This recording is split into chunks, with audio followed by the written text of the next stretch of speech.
Good day, students. Welcome to mathgotserved.com. In this clip, we're going to be going over section 1.3a of our virtual algebra 1 text. We're going to be focusing on the number systems or set of numbers in this presentation. Before we get started with the examples, we're going to go ahead and take a look at we're going to review the definition of the sets of numbers that we are going to be looking at. Alright, so review on sets of numbers.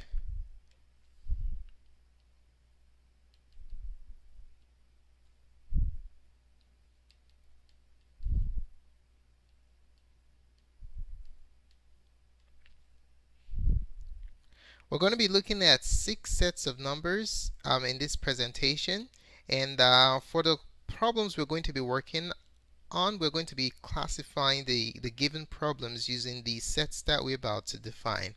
Alright, so the smallest set is what we'll start with, which is the natural numbers set. Natural numbers. Okay, natural numbers can be written using the notation uppercase N, and natural numbers can be defined or described as counting numbers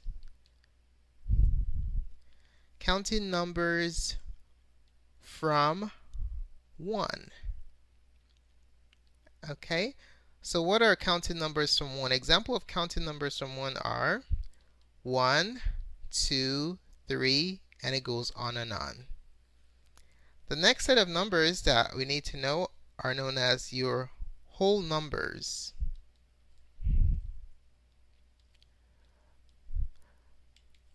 Whole numbers can be represented, a set of whole numbers can be represented using uppercase W. Now, what are whole numbers? Whole numbers are counting numbers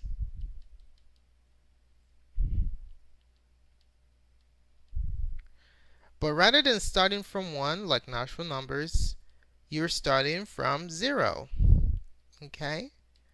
So you have 0, 1, 2, 3, and on. So they're very similar. The only difference between whole numbers and natural numbers is that whole numbers has an additional number, namely 0, in its set. One thing to note about natural numbers and whole numbers is that they do not include negative numbers. So what set of numbers includes natural numbers, whole numbers, and the negatives or the opposites? That set of numbers is known as integers. Okay? Integers, if you notice, natural numbers is written abbreviated with N, whole numbers W. Integers is abbreviated with, you might think it's I, no, it's Z. Okay? Uppercase Z represents integers. What are integers? Think about integers as counting numbers and their opposites, okay, including 0. Or you can write them, you can describe integers as whole numbers, which is counting numbers starting from 0 and their opposites. Okay, so what does that look like? Let's take a look at an example. So you have -3, -2, -1, 0, 1, 2, on and on. Alright, so if you start counting from 0 in both positive and negative directions, you have this set of whole numbers. Okay?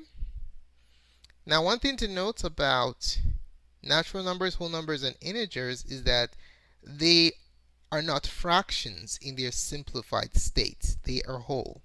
You don't have any fractions here.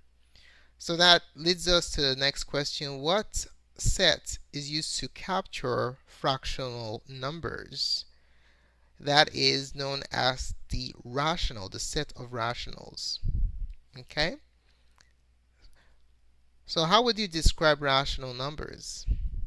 Rational numbers have a very interesting description. First of all, is represented with uppercase Q, Q for quotient. Quotient means divide. Okay, so rational numbers are the or can be described as a quotient of integers or fractions of two integers. All right, so let's use the more familiar terminology, which is fractions. So fractions of two integers, but that's not all, okay, because there are multiple representations of fractions. If you convert a fraction of two integers into decimal form, there are two possible outcomes. You can either have repeating decimals or terminating decimals. So we have to capture that in our definition. All right. So rational numbers are fractions of two integers. They are also repeating and terminating decimals. Okay, so if you express rational numbers in decimal form, you're going to have either a terminating scenario or a situation where the decimal points repeat. Okay, the decimal number repeats or the pattern repeats. So let's take a look at an example or examples of rationals. 3 is a rational number. Wait a minute, how can 3 be a rational number? It is rational because you can write every integer as an integer divided by 1, or you multiply it by a certain number on the top and bottom and you have an equivalent form. Okay, so every integer is a rational number. So you have 3, 1 over 2, you have an integer divided by an integer. 0.5, this is a terminating decimal. It stops at the tenths place, so it's rational. And then how about 0.2 repeating? 0.2 repeating, this bar means that this 2 repeats. That's also a rational number because of the repeating pattern of the decimal representation. Okay, now we have a set of numbers that cannot be captured using any of these forms.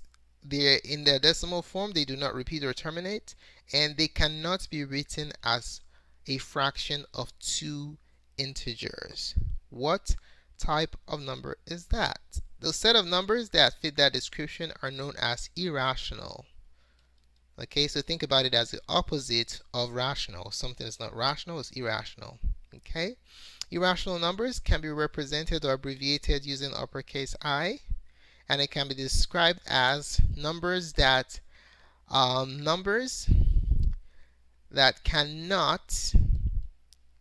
cannot be written as a fraction of two integers. As a fraction of two integers. And then in their decimal expansion, what do we expect to happen? Cannot be written as a fraction of two integers. In their decimal form, they are non-terminating. They never end. And if you look at their decimal expansion, they are also non-repeating. Okay? And non-repeating decimals. Okay, so that's basically what irrational numbers are. Let's take a look at some examples of irrational numbers. The square root of 3, for example, you cannot represent this as a fraction or quotient of two integers. You also have pi. The decimal expansion of pi goes on forever. All right, so this is a non-repeating or non-terminating number. Okay, and also the irrational number e is also another example of an irrational number. Okay, now what is the set of number that encompasses all these? There's a bigger set that encompasses all this. If you have a combination of rational includes integers, whole numbers, and natural numbers, and then plus the irrational. If you want to group the entire set of numbers above here in one set of numbers, what is that set called? That set is called the set of real numbers. Okay? Alright, so real numbers is represented abbreviated with the notation uppercase R, and it can be described as the combination of rational and irrational numbers. Or we can use the word the union or combination, the union of rational and irrational numbers.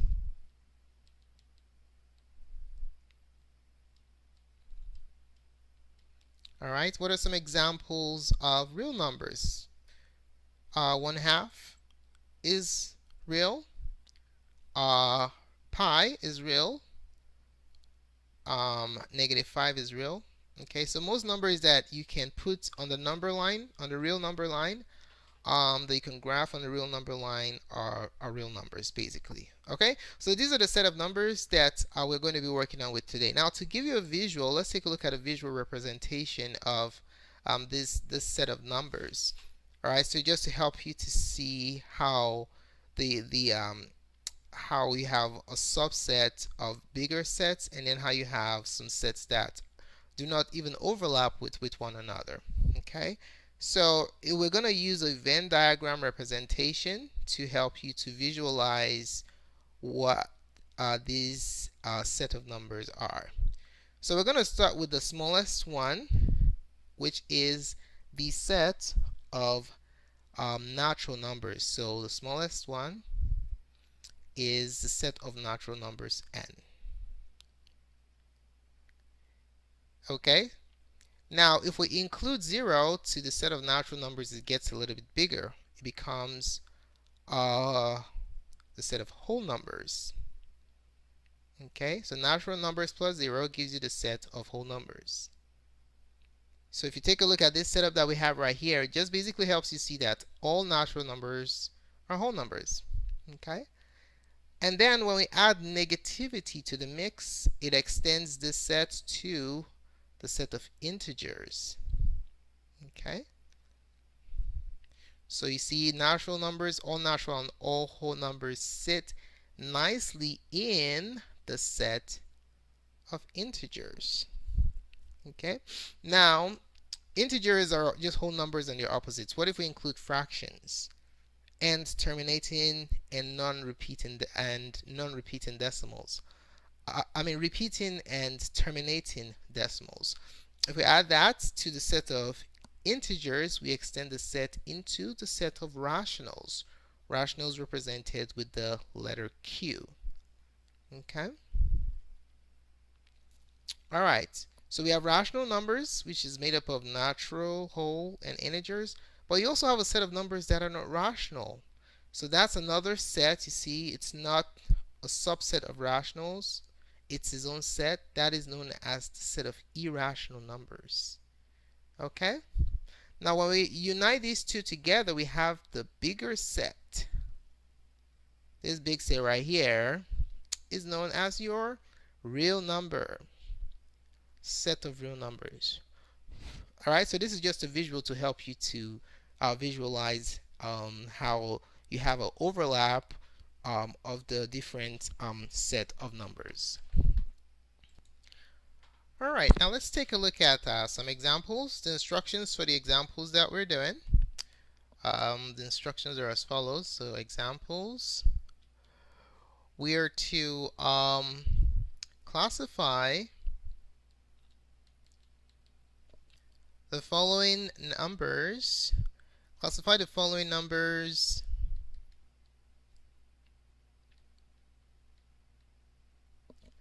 into their appropriate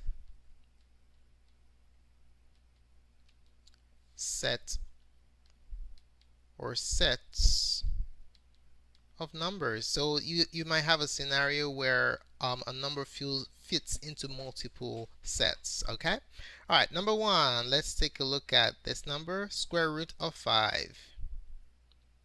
All right. So whenever you see a radical, you want to think about irrational first, but you want to ask yourself, can you simplify the radical? Root 5 cannot be simplified since 5 is not a perfect square, or yeah, it's not a perfect square. So What makes root 5? Root 5 automatically is an irrational number. All right? So root 5 is irrational. Okay? So this is irrational.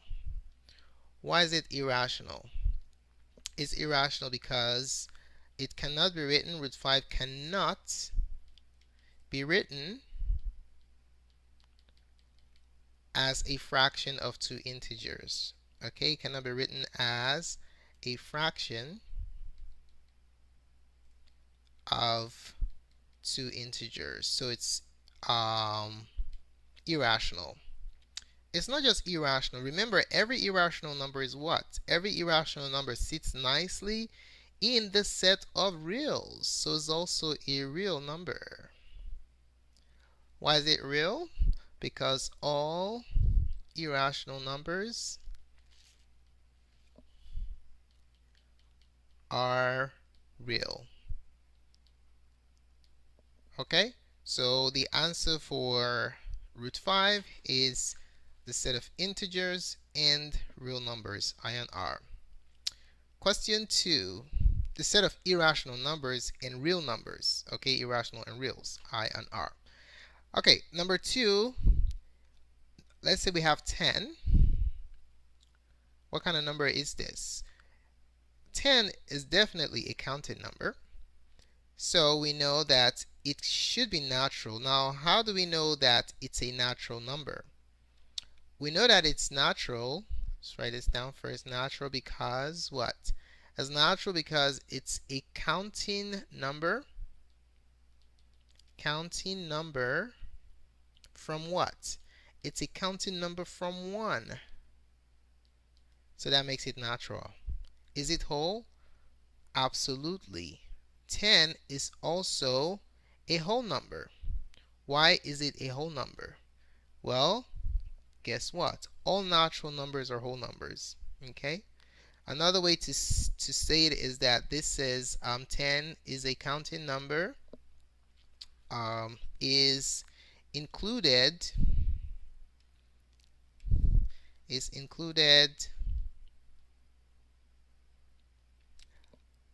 in counting numbers from 0. In counting numbers from 0. Okay, so counting every number included in counting numbers from 1 are natural, and every number included in counting numbers from 0 are whole. Okay? Now, what other set does 10 fit into? 10 is also an integer. Okay? Represented by z. It's an integer. Why is it an integer? Well, all whole numbers are what? All whole numbers are integers. So since 10 is whole, it's also an integer. Alright? How about rationality? Well, guess what? 10 is a rational number. Why is it irrational? Why is 10 a rational number? Well, 10 is a rational number because 10 can be written as what? 10 can be written as a fraction, a quotient, q, as a fraction of two integers. What two integers can 10 be written as a fraction of? There are infinitely many. 10 can be written as 10 over 1. It can be written as 20 over 2. There's just infinitely many possibilities of quotient of numbers that reduce to 10. Alright, is that it? Nope, there's one more, the biggest set, which is real numbers. Okay? 10 is a real number. Why is 10 a real number? 10 is a real number because all rational numbers are what? All rational numbers are real. Okay, all rational numbers and irrational numbers together are real. Okay, so that's the answer for question number 2. Number 3, we have the fraction 5 over 2. What type of number is this? this is a fraction. You cannot reduce it. It's the fraction or quotient of two integers. So Q for quotient. Q represents what set of numbers? Q represents rationals. Okay, it's a rational number. Why is it a rational number? Because 5 over 2 is what? The fraction of two integers. The quotient of two integers. And remember, all rational numbers are what? All rational numbers are real. So 5 over 2 is also a real number. Okay? All rational numbers are real.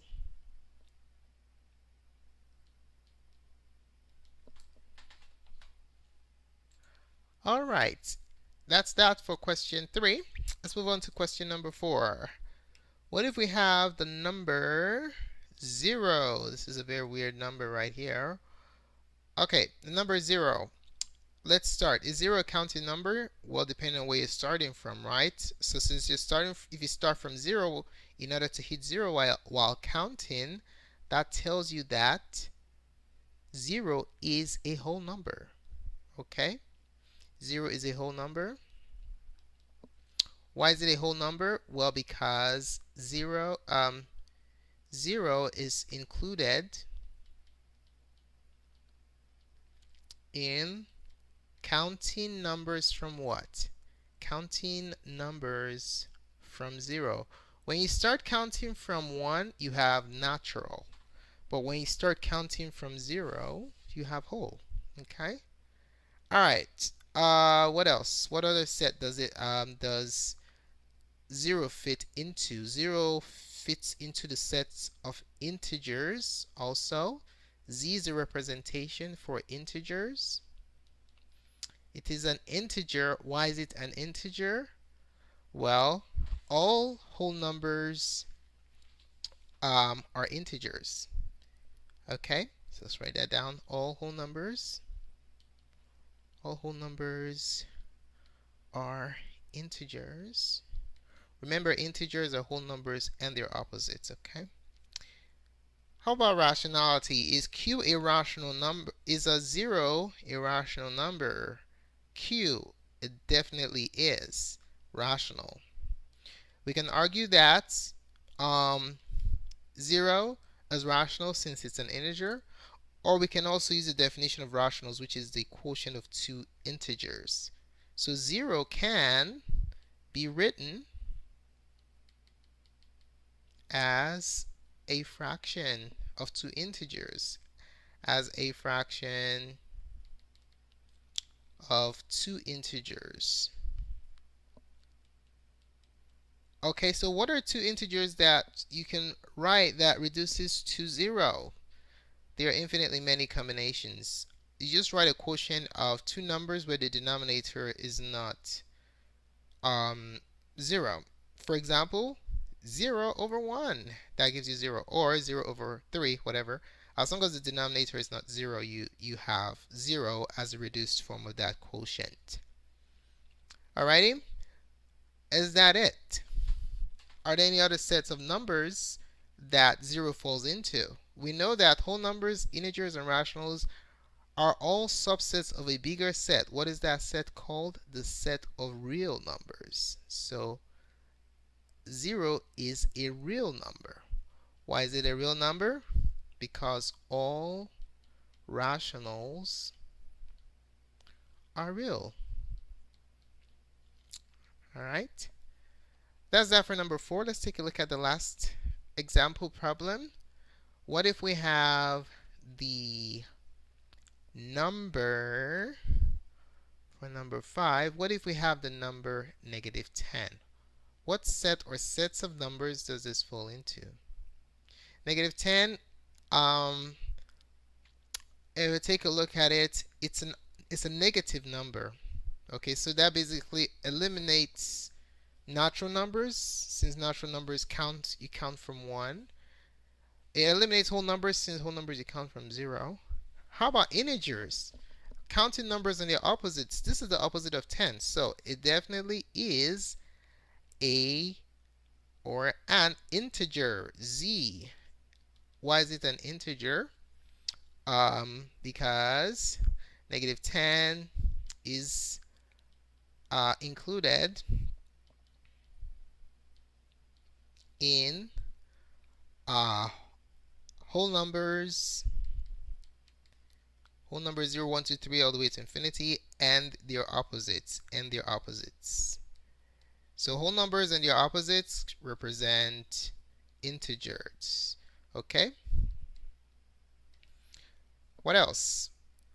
Negative 10 is also a rational number. Okay? Q is a representation for rational number.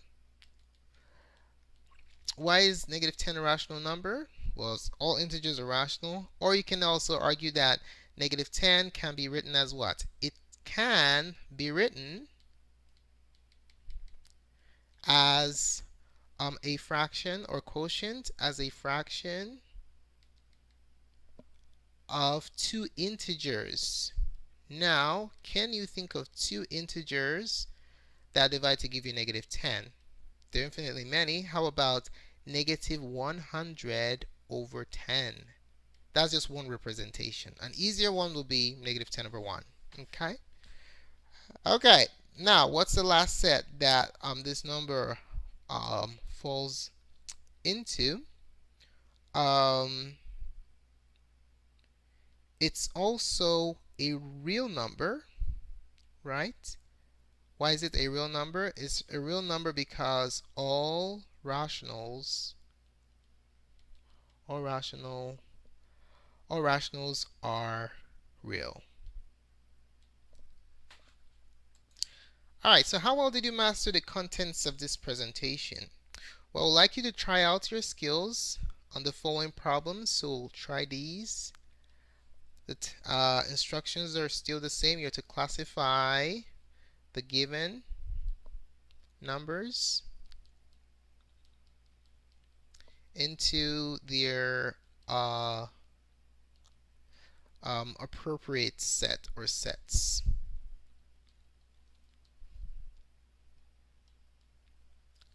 Alrighty. So what you're going to do is copy down these problems, try them out. Of course, you're going to pause the video and try out the problems. When you're done, we will reveal the answer momentarily, okay? Number 1 is negative 5. Number 2 is 0. Number 3, 1 over 5. Number 4 is root 7. Number 5 is pi. And number 6 is 2. Alright, so go ahead and pause this video and classify these numbers into their respective set or sets of numbers, and then we will show you the answers momentarily. Okay, so let's hope that you had the chance to try them out. Now let's write down the solutions. Number 1, negative 5 is an integer. It's rational. It's a rational number. And it's also a real number. Number 2, 0, 0 is a whole number. It is an integer. It is irrational. Irrational, not irrational. It is a rational number. And as you'd expect, it is also a real number. 1 over 5, a fraction, a quotient of two integers. 1 over 5 is rational, and it's also real since all rationals are real. Root 7 is irrational because it cannot be written as a fraction of two integers, and is also real since all irrational numbers are real. Pi, 3.14159, it just goes on without repeating. It is not terminating. So you cannot capture this as a quotient of two integers, so it must be irrational. And we know that all irrational numbers are real also. 2 is a counting number. If you count from 0 or you count from 1, it also captures 2. So 2 is a natural number. 2 is a whole number. 2 is also an integer.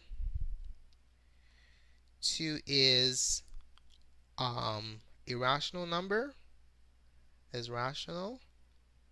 And then we know all rationals are real, so 2 is also a real number. Thanks so much for taking the time to watch this presentation. Really appreciate it.